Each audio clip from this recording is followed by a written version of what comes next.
بچے کو رلانے کے لیے دائیاں کبھی ان کو الٹا کرتی ہیں، کبھی بچے کے پیٹھ پر تھپتھپاتی ہیں، کبھی بچے کو مارتی ہیں، کبھی بچے کو جو ہے چٹکی کے ذریعے کاٹتی ہیں. یعنی بچوں کو رلانا مقصد ہوتا ہے. یعنی بچہ جب روئے گا اس کی زندگی کی علامت بن جائے گی، جب بچہ روئے گا اس کی زندگی کی ضمانت بن جائے گی. لیکن قربان جائیے مصطفیٰ جان رحمت صلی اللہ تعالی علیہ وسلم کی تشریف آوری پر کہ مصطفیٰ جان رحمت صلی اللہ تعالی علیہ وسلم آپ جب اپنی ماں کے شکم سے اس دنیا میں تشریف لاتے ہیں آپ روتے نہیں ہیں بلکہ اپنی پیشانی کو آپ زمین پر رکھ دیتے ہیں. مفسرین فرماتے ہیں کہ مصطفیٰ جان رحمت صلی اللہ تعالی علیہ وسلم فوراً جب آپ پیدا ہوتے ہیں فوراً ولادت کے بعد آپ اپنی پیشانی کو آپ زمین پر رکھ دیتے ہیں اور اس گنہگار امت کو یاد کرتے ہیں، کہتے ہیں رب حبلی امتی،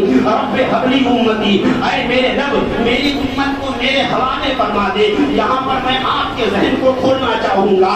آج کچھ لوگ کہتے ہیں معاذ اللہ مصطفیٰ جان رحمت صلی اللہ تعالی علیہ وسلم کو 40 سال کے بعد نبوت ملی تھی. میں یہ کہنا چاہتا ہوں اگر 40 سال کے بعد نبوت ملی تھی تب مصطفیٰ جان رحمت صلی اللہ تعالی علیہ وسلم پیدا ہوتے ہی آپ نے یہ کیوں فرمایا تھا رب حبلی امتی، رب حبلی امتی.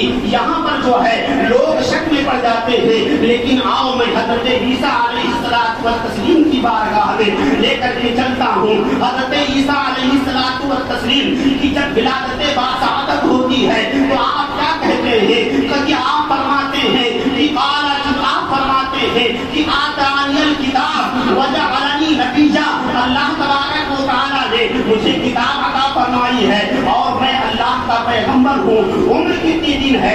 تقریباً 6 یا 5 دن کی عمر ہے. اب میں یہ کہتا ہوں لوگوں نے یہ اعتراض نہیں کیا کہ حضرت عیسیٰ علیہ الصلوۃ والتسلیم نے فرمایا قال انی عبد اللہ، میں اللہ کا بندہ ہوں. آتانی الکتاب، اللہ تبارک و تعالیٰ نے مجھے کتاب دی ہے. حالانکہ حضرت عیسیٰ علیہ الصلوۃ والتسلیم صرف 5 دن کے ہیں، آپ کے ہاتھ میں کوئی کتاب نہیں ہے. کیا کسی نے اعتراض کیا تھا حضرت عیسیٰ علیہ الصلوۃ والتسلیم کی مقدس ذات پر کہ اے عیسیٰ علیہ الصلوۃ والتسلیم آپ صحیح معاذ اللہ جھوٹ بول رہے ہیں؟ آپ کہتے ہیں کہ آتانی الکتاب، اللہ تبارک و تعالیٰ نے مجھے کتاب دی ہے.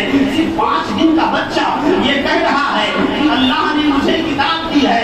آتانی الکتاب وجعلنی نبیّا، اور میں اللہ کا پیغمبر ہوں، اللہ کا بندہ ہوں. حضرت عیسیٰ علیہ الصلوۃ والتسلیم جو جن کے ہاتھ میں کوئی کتاب نہیں تھی اس وقت جب آپ یہ کہہ رہے تھے آتانی الکتاب، لیکن ساری دنیا مان رہی ہے، اپنے بھی مان رہے ہیں، بیگانے بھی مان رہے ہیں. اس وجہ سے مان رہے ہیں کہ قرآن نے اس کو نص قطعی سے ثابت فرما دیا ہے. تو جب حضرت عیسیٰ علیہ الصلوۃ والتسلیم پیدا ہوتے ہی یہ کہہ سکتے ہیں کہ آتانی الکتاب وجعلنی نبیّا، یعنی حضرت عیسیٰ علیہ الصلوۃ والتسلیم آپ فوراً فرماتے ہیں میں اللہ کا نبی ہوں اور صاحب کتاب ہوں. تو آپ کو ماننا پڑے گا کہ جس طریقے سے حضرت عیسیٰ علیہ الصلوۃ والتسلیم یہ فرما سکتے ہیں کہ میں اللہ کا نبی ہوں اور صاحب کتاب بھی ہوں، تو مصطفیٰ جان رحمت صلی اللہ تعالی علیہ وسلم کے لیے آپ کو ضرور ماننا پڑے گا. کیونکہ حضرت عیسیٰ ہوں یا حضرت موسیٰ ہوں یا حضرت نوح ہوں یا حضرت ادریس ہوں یا حضرت آدم ہو، کوئی بھی ہو، تمام انبیاء و مرسلین جو ہیں وہ میرے حضور کے نور کا صدقہ ہیں. تمام انبیاء و مرسلین کو حضور سید عالم صلی اللہ تعالی علیہ وسلم کی اتباع کرنی ضروری ہے، اتباع ان کے لیے لازم ہے. تو معلوم یہ ہوا کہ حضور سب کے امام ہوئے، تمام انبیاء و مرسلین حضور کے مقتدی ہوئے. حضرات محترم بس مختصر سی بات میں یہ کرنا چاہوں گا کہ مصطفیٰ جان رحمت صلی اللہ تعالی علیہ وسلم کی تشریف آوری ہی جو ہے وہ ساری کائنات کے لیے رحمت ہے.